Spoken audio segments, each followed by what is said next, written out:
Casey Langston had never been one for the ordinary. Living in the sleepy outskirts of Fallon, Nevada, he spent most of his days scavenging the vast desert for relics of history or, as his skeptical friends called them, junk. An amateur treasure hunter with an overactive imagination, Casey had found everything from rusted license plates to shards of antique glass, but nothing could have prepared him for the discovery that awaited him one blistering July afternoon. The sun hung heavy in the sky as Casey trudged through the brush, metal detector in one hand and his trusty backpack slung over the other. A faint but insistent beep caught his attention, and he dropped to his knees, eager to dig up whatever lay hidden beneath the packed dirt. He expected the usually discarded hubcap, maybe an old coin, but what he uncovered was far from usual. At first, it looked like a large, smooth rock. But as he cleared the dust away, a glimmer of silvery metal peeked through. Casey's heart raced as he brushed away more debris, revealing what seemed to be an enormous curved surface. It wasn't the jagged, corroded metal of human technology, but something smooth and seamless, as though it had been molded in a single flawless piece. "This isn't normal," Casey muttered to himself. His hands ran over the metallic surface, noting its strange warmth despite the desert's cooling evening winds. It was massive, at least the size of a small RV, with no visible seams, bolts, or markings except for one strange symbol etched faintly into the side. It resembled a spiral crossed by jagged lines, almost like a cosmic warning sign. Casey's heart pounded as he realized he wasn't looking at military wreckage or an abandoned experiment. This was something else entirely. He ran back to his truck for tools, returning with a crowbar and flashlight. After hours of prying and searching, he found what appeared to be a thin, faintly glowing groove along one edge. When he pressed his hand to it, the impossible happened. The surface rippled like liquid mercury, and a section of the metal slid open with a soft hiss, revealing an interior bathed in faint, eerie blue light. "Holy crap," Casey whispered, stepping back in awe. He debated calling someone his best friend, the authorities, anyone, but his curiosity got the better of him. Peeking inside, he saw what looked like the cockpit of some futuristic vehicle. A single seat floated in the center of the room, surrounded by panels of glowing symbols and holographic projections that danced in midair. The air inside felt charged, almost alive, with a faint hum resonating through the metallic walls. "Okay, this is definitely not from around here," Casey said, half laughing in disbelief. He couldn't help but climb inside, his fingers brushing over the glowing controls. The instant he touched one of the panels, a burst of light engulfed him. Symbols rearranged themselves on the screens, and a low mechanical voice spoke in a language he didn't understand. He yanked his hand back in alarm, but it was too late. The entire craft began to tremble as if awakening from a long slumber. The lights intensified, and the hum grew louder, almost deafening.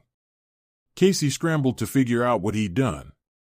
Panels lit up in sequence, and the walls seemed to ripple as strange glyphs danced across them.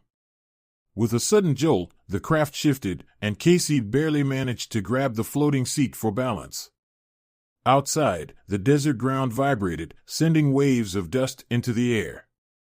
A faint pulse of light shot from the craft into the sky, disappearing into the atmosphere. "What the hell did I just do?" Casey whispered, heart pounding.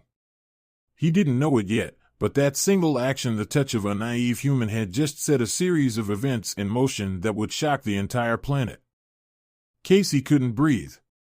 Not because the air inside the strange craft was thin, it felt surprisingly fresh, but because the gravity of what he'd just done was finally sinking in. The alien vehicle hummed with life, its walls glowing faintly like they were alive, responding to some unseen command.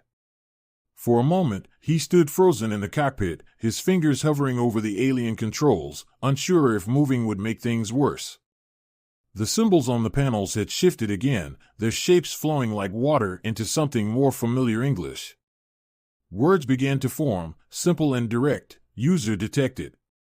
Systems activating. Prepare for deployment. Deployment? Casey shouted, his voice echoing in the small space. "I didn't sign up for deployment." As if in answer, the holographic displays flickered to life around him. A three-dimensional map of the surrounding desert unfolded in midair, complete with glowing markers indicating local terrain and what appeared to be targets. Tiny red blips were scattered across the map, all labeled with alien script that Casey couldn't decipher. The craft vibrated slightly, its systems warming up as a low rumble emanated from beneath his feet. Casey frantically pressed buttons at random, desperate to stop whatever was happening. One of the panels responded, a soft click followed by the alien voice returning. This time, it spoke English, primary weapons offline. Secondary systems in diagnostic mode. Command functions available. Weapons? No, we don't need weapons, Casey said, slapping the panel. But his efforts only seemed to irritate the craft, as the lights around him flickered in what he could only interpret as protest. Before he could do anything else, a new sound cut through the cockpit's hum, a deep, rhythmic thudding. Casey turned to look out of the craft's front viewport and saw something he hadn't expected: military vehicles. 2 jeeps and a helicopter were closing in, their headlights piercing the darkness as they raced across the desert toward him. "Ah, crap," Casey muttered. Of course someone had noticed the light show and the pulse that shot into the sky. He had been so caught up in the alien tech that he'd forgotten he wasn't alone out here. The holographic map in front of him updated in real time, highlighting the approaching vehicles with glowing red outlines. The alien voice spoke again, threat detected. Defensive protocols ready. Engage? No. No engaging. Nobody's a threat, Casey shouted, waving his hands at the panels. The craft didn't seem convinced. The seat in the center of the cockpit shifted slightly, angling itself toward him as if inviting him to sit. Okay, think, Casey, he muttered, pacing in the small space. He had no idea how to operate this thing, but sitting in the chair seemed to be the only way to stop it from doing something catastrophic. Tentatively, he climbed into the seat, which adjusted itself around him, a soft, almost organic material enveloping his back and shoulders. Instantly, the displays shifted again. The cockpit lit up with layers of data, symbols racing across the walls and ceiling. A new message appeared: pilot interface activated. Manual override ready. Manual override? Casey repeated, his voice shaking. He reached for what looked like a joystick on the right side of the chair. As soon as his hand made contact, the craft lurched upward, hovering several feet off the ground. The hum of its systems grew louder, and outside, the military vehicles skidded to a stop, their drivers scrambling out to aim rifles and scanners at the strange object. From his vantage point, Casey could see the helicopter circling overhead, its spotlight fixed on the craft. A voice boomed over a loudspeaker: "Unidentified object, stand down immediately." "This is U.S. military property now." Casey groaned. Why does everyone think they own everything? He tightened his grip on the joystick, and the craft responded by tilting slightly forward. He didn't know what he was doing, but the controls seemed almost intuitive, as though the vehicle were reading his intentions. The alien voice spoke again: threat escalation detected. Weapon systems partially restored. Engaging shields. What? No, stop, Casey yelled. But the craft had other ideas. A translucent blue field shimmered to life around the vehicle, and when the soldiers on the ground opened fire, their bullets ricocheted harmlessly off the energy shield. The craft responded by emitting a low, pulsing sound that sent the soldiers stumbling backward, clutching their ears. Casey's heart pounded as he realized he was in way over his head. "I didn't mean to do any of this," he shouted, as if the craft or the soldiers could hear him. He tried pulling back on the joystick, and the craft lifted higher into the air. From his new altitude, he could see the soldiers regrouping and the helicopter repositioning itself for what looked like an attack run. The cockpit voice interrupted his panic: incoming projectile detected. Countermeasures offline. Pilot intervention required. Casey looked at the display, which highlighted the helicopter's missile launcher. His stomach dropped. Oh, come on, they're not really gonna shoot, are they? A shrill beep answered his question. The helicopter fired a missile straight at him. Casey clenched his teeth, yanked the joystick hard to the left, and braced himself. The craft responded instantly, darting sideways with a speed and precision that defied physics. The missile sailed past, exploding harmlessly in the distance. Okay, that's it. Casey growled. I'm getting out of here. He tilted the joystick forward, and the craft shot off into the night, leaving the military vehicles and soldiers scrambling in his wake. As the desert stretched out beneath him, Casey realized two things. He had just stolen what was undoubtedly the most advanced piece of technology on Earth, and somewhere out there, someone or something was probably coming to get it back. Casey didn't sleep that night. After his escape from the military, he had managed to find a secluded canyon miles away from the nearest town to hide the alien craft. He spent hours pacing around the cockpit, trying to piece together what he had gotten himself into. The craft's lights had dimmed to a soft glow, as if it were resting, but the hum of its systems reminded him it was very much alive. He sat back in the pilot's seat, staring at the holographic displays. The alien language had shifted again, now showing phrases and symbols that felt halfway understandable. He wasn't sure if it was the craft adapting to him or his brain slowly comprehending it, but either way, he was beginning to pick out words: beacon activated, distress signal sent, response incoming. Response incoming? Casey muttered.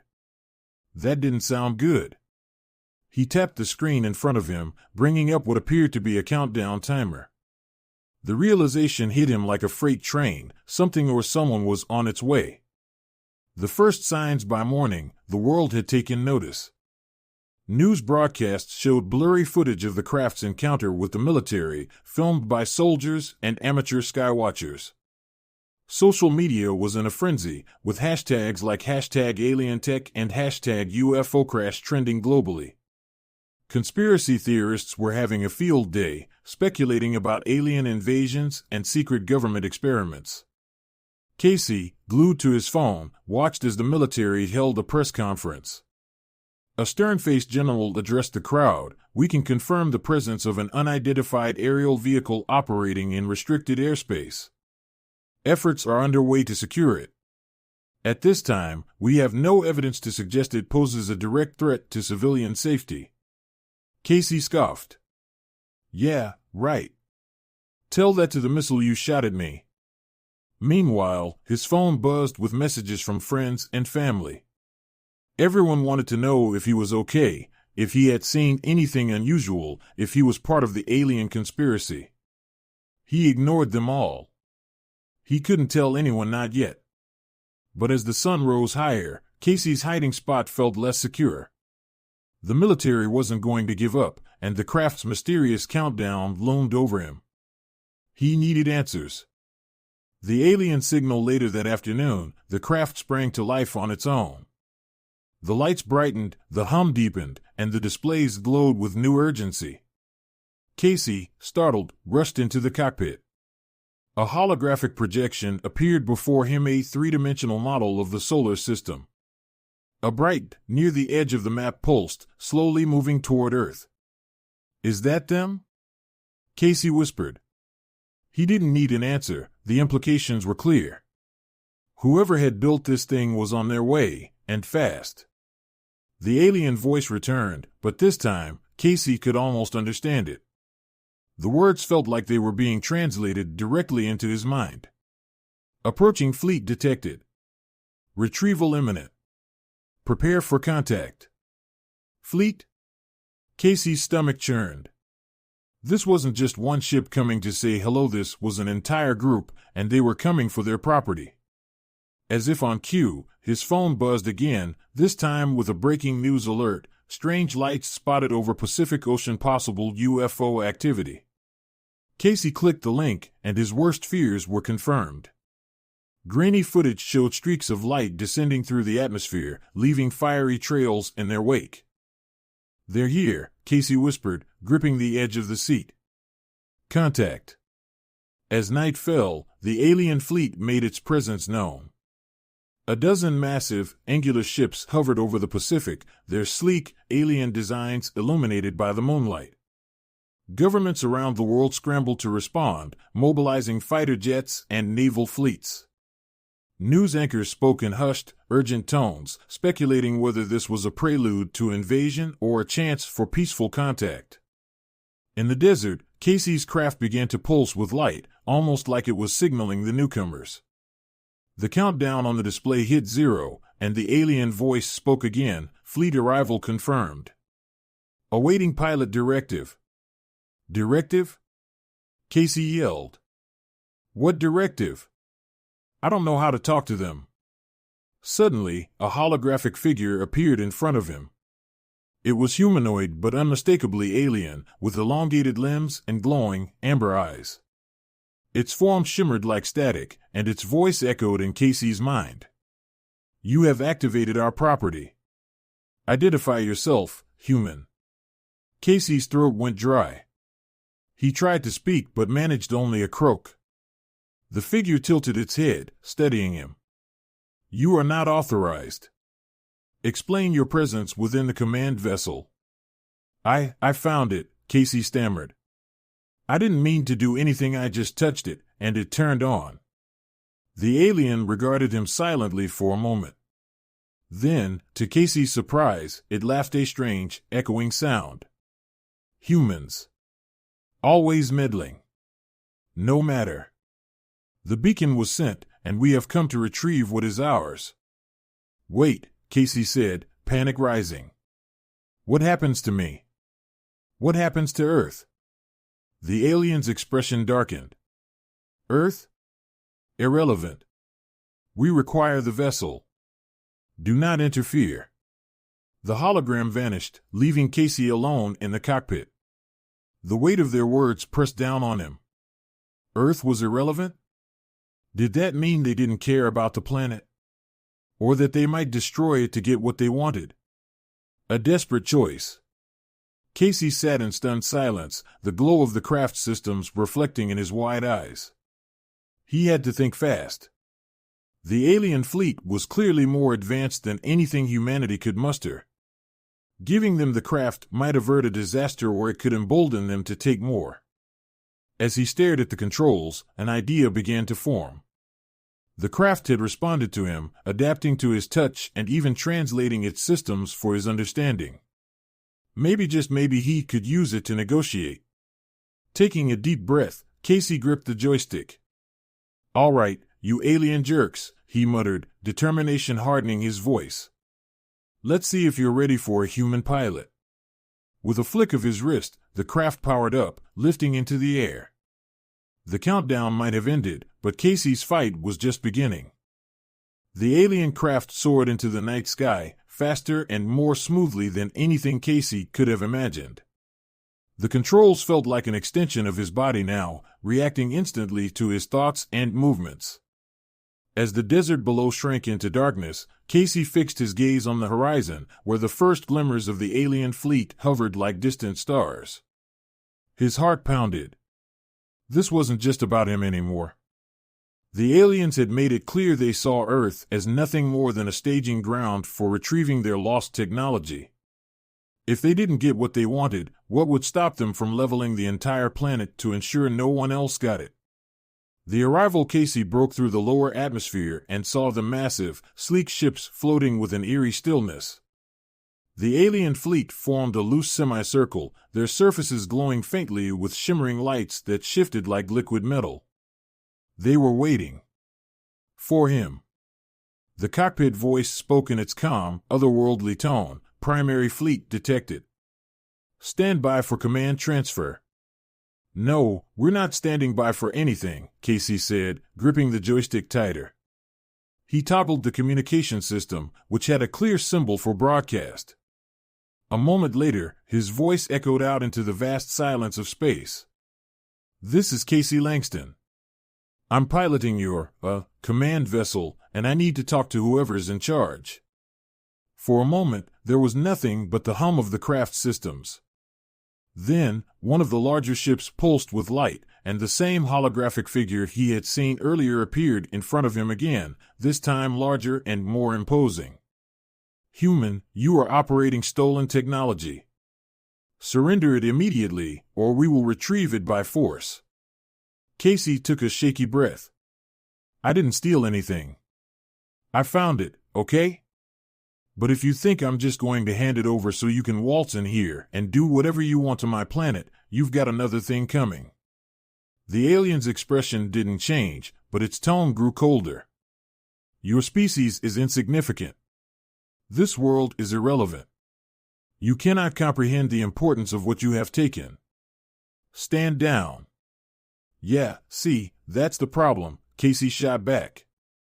You think you're so advanced, but you didn't even bother to ask if we'd cooperate. You're acting like bullies, and I don't like bullies. The alien's eyes narrowed. You misunderstand. We are offering you mercy by demanding compliance. Resist, and you will be eliminated. The first strike as the hologram vanished, one of the smaller alien ships peeled away from the fleet, its weapons systems lighting up. Casey barely had time to react before it fired a barrage of glowing projectiles toward him. The cockpit voice warned, incoming fire. Evasive action required. Casey yanked the joystick to the side, and the craft banked sharply, dodging the attack with uncanny precision. He felt the surge of adrenaline as he realized the alien ship was coming around for another pass. All right, if you want to play rough. Casey muttered, scanning the controls. His fingers hovered over a glowing panel labeled Defensive Systems. He pressed it, and the craft's shield shimmered to life, enveloping him in a glowing blue bubble just as the enemy ship fired again. The projectiles disintegrated on impact, the shield holding strong. The cockpit voice chimed, countermeasures available. Engage? Engage! Casey shouted. A panel slid open, revealing a new joystick and a series of glowing buttons. He grabbed it instinctively, and the craft responded by launching a volley of energy bolts that struck the enemy ship dead center. The alien vessel exploded in a brilliant flash, leaving nothing but debris. Casey's triumph was short-lived. The fleet, now fully aware of his defiance, began to move. Dozens of ships turned toward him, their weapons systems lighting up like a constellation of doom. The message. This isn't working, Casey said to himself, panic creeping into his voice.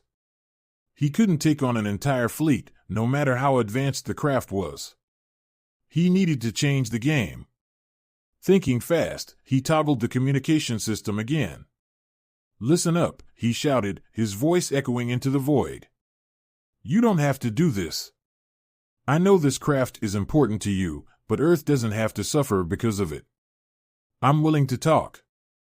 But if you keep attacking, I'll fight back. And trust me, this thing can take you all down. The alien fleet paused. The ship stopped advancing, hovering in formation as if considering his words.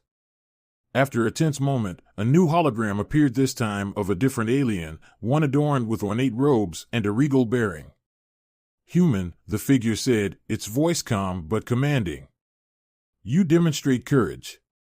Foolish, perhaps, but not without merit. What is it you propose? Casey swallowed hard. I'll give you back the craft, but you need to promise Earth won't be harmed. In fact, you owe us. If this thing's been sitting here all this time, you've been trespassing on our planet. The alien's expression shifted to something almost like amusement. Oh, you? A bold claim. You heard me, Casey said, his voice steady now. We'll return your tech, but only if you share something with us. Knowledge, technology, something that proves you're not just here to take. Show us you're willing to work with us, not just push us around. A new understanding. For what felt like an eternity, the alien leader was silent. The fleet remained still, their glowing lights pulsating faintly. Then the leader spoke again. Your terms are acceptable. We will retrieve our command vessel and leave your planet unharmed. In exchange, we will provide a fraction of our knowledge to advance your species. A gesture of goodwill. Casey exhaled, his body sagging with relief. Deal. The alien leader nodded. Transmit the vessel's coordinates. Our forces will recover it immediately. Casey hesitated for a moment but realized he had no other choice. He entered the coordinates of the canyon where the craft had first powered up. Within moments, a smaller alien ship descended and latched onto his craft, pulling it into its hold. Casey felt a pang of loss as the controls dimmed and the alien systems powered down. The cockpit voice spoke one last time, pilot disengaged. Thank you for your service. The aftermath. Back on Earth, the alien fleet withdrew as suddenly as it had arrived. True to their word, they left behind a cache of advanced technology, medical devices, energy solutions, and scientific data that would take humanity decades to fully understand. The world hailed Casey as a hero, the man who had brokered peace with an interstellar power. But Casey didn't feel like a hero. He was just a guy who had stumbled onto something incredible and refused to back down. As he watched the stars that night, he couldn't help but wonder if the aliens would ever come back and whether Earth would be ready when they did. For now, though, he was content to enjoy the quiet.